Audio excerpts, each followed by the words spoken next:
Guys welcome back to my channel. അപ്പൊ എല്ലാവർക്കും സുഖമായിരിക്കുന്നു വിശ്വസിക്കുന്നു. ഞങ്ങളപ്പം മുടി മുറിക്കാൻ പോവാണ്. മുടി മുറിക്കാൻ ത്രെഡ് ചെയ്യണം. ഇപ്പൊ സമയം ഒരു 7:10 ആയിട്ടുണ്ട് വൈകുന്നേരം. അങ്ങനെ ഞങ്ങൾ ഒരു 7:45 ആ റേഞ്ചൊക്കെ എന്തായാലും ആയി. ആ സമയമാകുമ്പോഴേക്കും നമ്മളുടെ യാത്ര തുടർന്നുകൊണ്ടിരിക്കുകയാണ്, പുറപ്പെട്ടുകൊണ്ടിരിക്കുകയാണ്. ഗൈസ് ഞാൻ മുടി മുറിക്കണോ വേണ്ടെന്ന് കൺഫ്യൂഷൻ അടിച്ചിരിക്കുക. എന്ത് ചെയ്യണം എന്ന് അറിഞ്ഞൂടാ, എന്നെ കാണുന്ന പോലും ഇല്ലാതെ. അങ്ങനെ നമ്മൾ സ്ഥിരം സ്ഥലമായിട്ടുള്ള വാവസ് മോളിൽ എത്തി. ഇതിൻ്റെ ഉള്ളിൽ ലിൻഡാസിലാണ് ഞാൻ എപ്പോഴും ഇപ്പം ത്രെഡ് ചെയ്യാൻ വരുന്നത്. ആദ്യം ഞാൻ വേറെ നമ്മുടെ പഴയ മലബാർ ഗോൾഡിൻ്റെ അപ്പുറത്തുള്ള ലിൻഡാസിലായിരുന്നു പോയിക്കൊണ്ടിരുന്നത്. പിന്നെ അവിടെ എനിക്ക് വേദനിക്കാൻ തുടങ്ങി. ചെയ്യുമ്പോൾ ഒരു ചേച്ചിയാണ് എനിക്ക് സ്ഥിരം ചെയ്തുകൊണ്ടിരുന്നത്. ആ ചേച്ചിയല്ല ഞാൻ പിന്നെ അവിടേക്ക് പോകുമ്പോൾ ചെയ്തിരുന്നത്. അതേപോലെ എനിക്ക് ഫേഷ്യൽ ചെയ്തപ്പോൾ എനിക്ക് എന്തോ ഒരു ചെറിയൊരു നെക്ക് അടിച്ചു. അതിനുശേഷം ഞാൻ അങ്ങോട്ട് പോയിട്ടില്ല. ഇപ്പം ഞാൻ ഈ ലിൻഡാസിലാണ് പോയിക്കൊണ്ടിരിക്കുന്നത്. ഇവിടെ എനിക്ക് അത്യാവശ്യം വേദനയൊന്നുമില്ല, അത് കുഴപ്പമില്ലാത്ത രീതിയിൽ പുരുക്കം ത്രെഡ് ചെയ്ത് തരുന്നുണ്ടായിരുന്നു. അപ്പം ഞാനും അമ്മയും കൂടെയാണ് ചെന്നത്. അങ്ങനെ ഞാൻ പുരുക്കം ത്രെഡ് ചെയ്ത് കഴിഞ്ഞു. ഞാൻ മുടി എങ്ങനെ കട്ട് ചെയ്യണം എന്നൊക്കെ അവരുമായിട്ട് ഡിസ്കസ് ചെയ്തു. ആദ്യം ലെയർ തന്നെ ചെയ്യണോ അതോ സ്ട്രെയിറ്റ് ആയിട്ട് കട്ട് ചെയ്യാനാണ് ഞാൻ ആദ്യം വിചാരിച്ചത്. പക്ഷേ ഓൾറെഡി ലെയർ ചെയ്തുകൊണ്ട് എന്തെങ്കിലും ഇഷ്യൂ വന്നാലോ അല്ലെങ്കിൽ ഒരുപാട് അങ്ങോട്ട് കയറിപ്പോവോ അല്ലെങ്കിൽ ലെയർ ചെയ്ത മുടി സ്ട്രെയിറ്റ് ആക്കുമ്പോൾ ചെറിയൊരു വ്യത്യാസം ഉണ്ടാവില്ല, അങ്ങനെ വല്ലതും ആയി പോകുമെന്നൊക്കെ കൺഫ്യൂഷനായിരുന്നു. പിന്നെ ഞാൻ വിചാരിച്ചു രണ്ടും കൽപ്പിച്ച് ചെയ്യാം. ഇപ്പം ലെയർ സ്ട്രെയിറ്റ് ആക്കി കട്ട് ചെയ്യണ്ട, ഇനി ലെയർ തന്നെ ചെയ്യാമെന്ന് പറഞ്ഞാൽ ഞാൻ ഇതിൽ തന്നെ പോയിക്കൊണ്ടിരിക്കും. എനിക്കൊരു ചേഞ്ച് വേണമെന്നുണ്ടായിരുന്നു ഗൈസ്. അങ്ങനെ ഞാൻ ചേഞ്ച് ആക്കി എൻ്റെ മുടി. വലിയ കുഴപ്പമില്ല, ലെയർ കട്ട് ചെയ്ത മുടി ഇങ്ങനെ കട്ട് ചെയ്തപ്പോഴും എനിക്ക് അത്യാവശ്യം കുഴപ്പമൊന്നും തോന്നിയില്ല. നോർമലായിട്ട് നിൽക്കുന്നുണ്ടായിരുന്നു. പിന്നെ അധികം കൂടി സെറ്റ് ചെയ്തൊന്നുമില്ല കേട്ടോ, ജസ്റ്റ് ബ്ലോ ഡ്രൈ ചെയ്ത് മാത്രമേ ഉള്ളൂ. അപ്പോൾ എൻ്റെ മുടി ഇത് ഇത്ര ലെങ്ത്തിലാണ് കട്ട് ചെയ്തിട്ടുണ്ടായിരുന്നത്. അപ്പം അമ്മ ഇങ്ങനെ നോക്കുമായിരുന്നു. അമ്മയ്ക്ക് ഈ മുടിയിൽ 100% സാറ്റിസ്ഫൈഡ് ആണ്. പിന്നെ എൻ്റെ അമ്മയ്ക്ക് അയൺ ചെയ്യണ ടേബിൾ വാങ്ങിക്കണം പറഞ്ഞു പോവാണ്. പെരിന്തൽമണ്ണ നല്ല മഴ, നല്ല കോരിച്ചൊരിയുന്ന മഴ, നല്ല രസമുണ്ട് കാണാൻ. പക്ഷേ എപ്പോൾ ലിൻഡസ് പോയാലും അല്ലെങ്കിൽ വാവസ് മോളിൽ പോയാലും ജാംജുങ് മാർക്കറ്റ് ഹൈപ്പർ മാർക്കറ്റിൽ പോയില്ലെങ്കിൽ എന്തോ ഒരു പോലെയാണ്. എന്തായാലും അവിടെ നിന്ന് മുഖം കാണിച്ചിട്ടേ ഞങ്ങൾ ഇറങ്ങാറുള്ളൂ. അപ്പം ആസ് യൂഷ്വൽ എപ്പോഴും പോയ പോലെ തന്നെ മുഖം കാണിക്കാൻ വേണ്ടി പോയി കുറച്ച് സാധനങ്ങൾ പർച്ചേസ് ചെയ്തു. അവിടെ ഞാൻ കുറേ നാളായിട്ട് തിരഞ്ഞുകൊണ്ടായിരുന്നു ഡോക്ടർ രാഷലിൻ്റെ സൺസ്ക്രീൻ കിട്ടിയിട്ടുണ്ടായിരുന്നു. അവിടെ എനിക്ക് വേണ്ടപ്പോൾ എൻ്റെ മനസ്സ് അങ്ങോട്ട് പോയി. ഓൾറെഡി എന്തായാലും ഞാൻ എൻ്റെ കഴിഞ്ഞിട്ടുണ്ടായിരുന്നു. അപ്പം ഞാനത് വാങ്ങിച്ചു. പിന്നെ സ്കൂൾ തുറക്കാനുള്ള ആ ടൈം ആവുകൊണ്ട് എന്താ പറയുക, ഒരുപാട് ഈ സ്കൂൾ റിലേറ്റഡ് അങ്ങനത്തെ സ്കൂളിൽ പോകാനുള്ള വാട്ടർ ബോട്ടിൽ, ബുക്ക്, ബാഗ്, കുട അങ്ങനത്തെ എല്ലാം ഉണ്ടായിരുന്നു. ലഞ്ച് ബോക്സ് എല്ലാം നല്ല അടിപൊളിയായിരുന്നു കാണാൻ. എനിക്ക് പിന്നെയും സ്കൂളിൽ പോകാൻ തോന്നി കണ്ടിട്ട്. അത്രയും നല്ല കളക്ഷൻസ്, നല്ല രസമുണ്ടായിരുന്നു കണ്ടുകൊണ്ടിരിക്കാൻ. ഈ അയണിങ് ടേബിളിന് 3400 ആണ് അവർ പറഞ്ഞത്. ഇതേ സാധനം ഓൺലൈനിൽ 1500 2000 ബിലോ ആയിട്ട് കണ്ടിട്ടുണ്ടായിരുന്നു. അപ്പം ഞങ്ങളത് നോക്കി എടുത്തില്ല. പിന്നെ അമ്മ ഈ ഓർഗനൈസർ വാങ്ങിച്ചു. അതേപോലെ ഹോം ഡെക്കറിനൊക്കെ പറ്റുന്ന കുറേ ഐറ്റംസ് ഉണ്ടായിരുന്നു. ഞാൻ പറഞ്ഞില്ല, ഇതാണ് കുറേ കളക്ഷൻസ് ഉണ്ടായിരുന്നു. വാട്ടർ ബോട്ടിലൊക്കെ എന്ത് ക്യൂട്ടാണ് കാണാൻ ഗൈസ്. ഈ സാധനം ഞാൻ എവിടെയോ കണ്ടിട്ടുണ്ട്. ഇത് പൊട്ടിച്ച അവസാനം ഞാനെന്നെ ഇതെങ്ങനെയാണ് തുറക്കുക? ഇത് പ്രസ് ചെയ്താൽ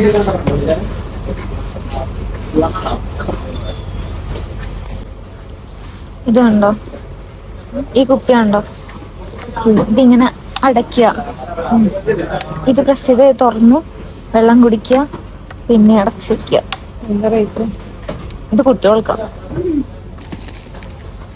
അവിടുത്തെ ഏകദേശം കറങ്ങിത്തിരിയൽ കഴിഞ്ഞിട്ട് നമ്മളിവിടെ ഫ്രൂട്ട്സ് വെജിറ്റബിൾസിൻ്റെ ഒക്കെ സെഷനിൽ പോയി. എനിക്ക് മനസ്സിലാവാത്തൊരു പുല്ല് പോലത്തെ സാധനങ്ങളിൽ കിടക്കുന്നുണ്ടായിരുന്നു. അത് എന്താണെന്നേ മനസ്സിലായില്ല. സ്പ്രിംഗ് ആണിയെ മനസ്സിലായി, പക്ഷേ അത് ഇപ്പുറത്തുള്ള സാധനം എന്താണെന്ന് മനസ്സിലായില്ല.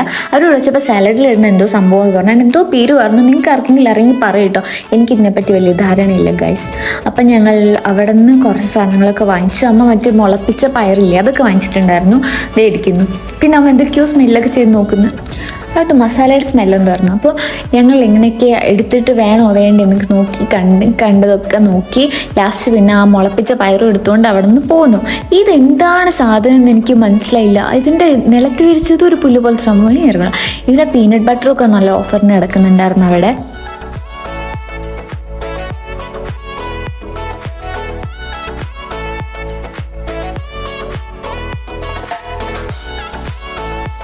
അങ്ങനെ എല്ലാം ബിൽ ചെയ്തുകൊണ്ടിരിക്കുകയാണ്. അങ്ങനെ ആ ഐസ്ക്രീം നമ്മുടെ അല്ല കേട്ടോ, നമ്മൾ ബില്ല് ചെയ്തുകൊണ്ടിരിക്കുകയാണ്. എൻ്റെ മുന്നിൽ ഏതോ ഒരു താത്ത വന്നിട്ട് എൻ്റെ മുന്നിൽ കൊണ്ടുവച്ചു. എന്തായാലേ, പക്ഷേ ആ ബില്ലിയാണ് ചേട്ടൻ നമ്മളെല്ലാം ആദ്യം വന്നത്. അപ്പം നമ്മുടെ സാധനം തന്നെ എടുത്തിട്ട് ചെയ്തു, ബില്ലാക്കി. നമ്മളിതേ പുറത്ത് പോവാണ്. ജിത്തുവിനെ വെയിറ്റ് ചെയ്യാണ്. അവൻ എവിടെയോ അവൻ്റെ ഫ്രണ്ട്സിനെ കാണാനോ എന്തോ കാണാൻ വേണ്ടി പോയിട്ടുണ്ടായിരുന്നു. നമ്മളിവിടെ ഡ്രോപ്പ് ചെയ്തിട്ട് അപ്പം ഞങ്ങൾ അവനെ വെയിറ്റ് ചെയ്ത് പുറത്തിറങ്ങി നിൽക്കുകയാണ്. ഗൈസ്, ഞങ്ങളിവിടെ ജിത്തുവിനെ വെയിറ്റ് ചെയ്ത് നിൽക്കുകയാണ്. ഇപ്പോൾ മഴ തോർന്നില്ല. അമ്മ അവിടെ വലിയമ്മ വെച്ച് സംസാരിച്ചുകൊണ്ടിരിക്കുക. എനിക്ക് രാത്രി നേരം ഇവിടെ കാണാൻ ഭയങ്കര. ഹേ ഗൈസ്, അപ്പോൾ ഞങ്ങൾ തിരിച്ചു പോയിക്കൊണ്ടിരിക്കുക. ജിത്തു അവനൊരു ഹെഡ്സെറ്റ് അല്ല, ചാർജിങ് വയർ വാങ്ങിക്കാൻ വേണ്ടിയിട്ട് ഗൾഫ് ഫോണിൽ പോയിരിക്കുക. അപ്പോൾ ഞാനും അമ്മയും കൂടെ ഇവിടെ വെയിറ്റ് ചെയ്യാണ്. ഞങ്ങൾ അത്യാവശ്യം വേണ്ട കാര്യങ്ങളൊക്കെ ചെയ്തു. എൻ്റെ മുടി ഞാൻ ഇത്രയാക്കി ഷോർട്ടാക്കിയിട്ടുണ്ട്. എപ്പോഴും ഞാൻ ലെയർ കട്ടാണ് ചെയ്യുന്നത്. അപ്പോൾ ലെയർ ചെയ്ത് എനിക്ക് എപ്പോഴും ലെയർ മാത്രമേ ചെയ്യാൻ പറ്റുള്ളൂ. അപ്പോൾ ഞാൻ എപ്പോഴും വിചാരിക്കുന്നു സ്ട്രെയിറ്റ് ആക്കിയിട്ടിട്ട് എങ്ങനെ ഉണ്ടായിരിക്കും. അപ്പം അറിഞ്ഞുകൂടാ, ഇനി ഇത് വളർന്ന് ഒന്ന് മര്യാദയ്ക്ക് ആക്കിയിട്ട് എനിക്ക് കുറച്ചുകൂടി അങ്ങനെ ഈ ലെങ്ത്തിലാണ് മെയിൻറ്റെയിൻ ചെയ്ത് പോയാൽ മതി. എനിക്കിങ്ങനെ വളരുമ്പോൾ ഭയങ്കര ബുദ്ധിമുട്ടാണ്. വളർന്നു കഴിഞ്ഞാൽ എനിക്കിങ്ങനെ വെട്ടാനുള്ളൊരു ത്വര വരും. അപ്പോൾ അതാണ് ഇപ്പോഴും വന്നത്. എന്നുവെച്ചാൽ എനിക്ക് ഇത്രയും വളർന്നൊന്നുമല്ല, പക്ഷെ എനിക്ക് ഇത്രയും കൂടെ വളർന്നു കഴിഞ്ഞാൽ എനിക്കൊരു മാതിരി സുഖമില്ല. വെട്ടണം എന്നുള്ളൊരു ഇത് വരും. ആ ഒരു ടൈം ആകുമ്പോൾ മനസ്സിന് തന്നെ വരും എനിക്ക് വെട്ടാനായിരുന്നു. അങ്ങനെയാണ് പോകുന്നത്. എനിക്കിനി കളർ ചെയ്യണം എന്നാണ് എൻ്റെ ഒരു ആഗ്രഹം. പക്ഷെ ഇപ്പോൾ കളർ ചെയ്യാൻ സമയം ഉണ്ടായിരുന്നില്ല. പിന്നെ ഇവിടെ ചോദിച്ചപ്പോൾ ഒരു ലെയറിന് 300 രൂപ പറഞ്ഞ്. കൊച്ചിയിൽ എനിക്ക് 99 രൂപയ്ക്ക് ഞാൻ ഓഫർ കുറേ സ്ഥലത്ത് കണ്ടിട്ടുണ്ട്. അപ്പോൾ ഞാൻ അവിടെ വല്ലതും പോയി ചെയ്യാമെന്നാണ് വിചാരിക്കുന്നത്. ഞാൻ പിന്നെ കുറച്ച് സാധനങ്ങൾ വാങ്ങിച്ചു. എന്താ പറയുക, എനിക്കൊരു ഷീറ്റ് മാസ്ക് വാങ്ങിച്ചിട്ടുണ്ട്. പിന്നെ ഞാൻ കുറേ നാളായിട്ട് വാങ്ങിക്കണം എന്ന് വിചാരിച്ചിരിക്കുന്ന ഒരു സൺസ്ക്രീൻ എനിക്ക് കിട്ടി. ഡോക്ടർ രാഷലിൻ്റെ സൺസ്ക്രീനാണ്. ഞാൻ നല്ല റിവ്യൂസൊക്കെ കണ്ടിട്ടുണ്ടായിരുന്നു. അതെനിക്ക് അവിടെ ഇരിക്കുന്നുണ്ട്. അപ്പോൾ ഞാൻ വിചാരിച്ചു ഓക്കെ, എന്തായാലും എൻ്റെ സൺസ്ക്രീൻ കഴിയാറായി. അപ്പം ഞാൻ അത് പോയി വാങ്ങിക്കാമെന്ന്. റേറ്റ് കുറവാണെങ്കിൽ കുറച്ചുകൂടി ലേറ്റ് ഇടാം. അപ്പോൾ അത് വാങ്ങിച്ചു. പിന്നെന്താ വാങ്ങിച്ചത്, പിന്നെ എൻ്റെ ഐലൈനർ കഴിഞ്ഞിട്ടുണ്ടായിരുന്നു. അപ്പോൾ അത് വാങ്ങിച്ചിട്ടുണ്ട്. അതിൻ്റെ കൂടെ ഞാൻ ഡാസ്ലർ, ഇപ്പം ഞാൻ എന്തെടുത്താലും ഡാസ്ലർ മാത്രമേ എടുക്കണുള്ളൂ. എന്തോ പറ്റിയിട്ടുണ്ട്. അപ്പോൾ ഡാസ്ലറിൻ്റെ ഇങ്ങനെ നോക്കി അതിൻ്റെ കാജലും ഐലൈനർ ആ പെണ്ണില്ലേ അതിൻ്റെയും കൂടെ കോംബോ ആയിട്ടിരിക്കുന്നുണ്ട്. 200ൻ്റെ 179 ജാം ജൂമിൽ ഓഫർ ഉണ്ടായിരുന്നു. അപ്പോൾ അത് വാങ്ങിച്ചു. പിന്നെന്താ, പിന്നെ അതൊക്കെ തന്നെ വാങ്ങിച്ചിട്ടുള്ളൂ. ഞാൻ എല്ലാത്തിൻ്റെയും വീട്ടിലെത്തിയിട്ട് എന്തൊക്കെ വാങ്ങിച്ചെന്ന് കാണിച്ചു തരാം. ഗൈസ്, മഴയത്ത് രാത്രി പുറത്തിറങ്ങുക എന്ന് പറയുന്നത് വേറെ വൈബാണ്. എനിക്ക് ഭയങ്കര ഇഷ്ടമാണ്. ഒന്നാമത് എനിക്ക് രാത്രി പുറത്തിറങ്ങാൻ ഇഷ്ടമാണ്, ലൈറ്റ്സും ഇട്ട് അങ്ങനെയൊക്കെ. പിന്നെ മഴയും കൂടെ ആകുമ്പോൾ നല്ല പാട്ടൊക്കെ വെച്ചിട്ട് നല്ല വൈബായിരുന്നു.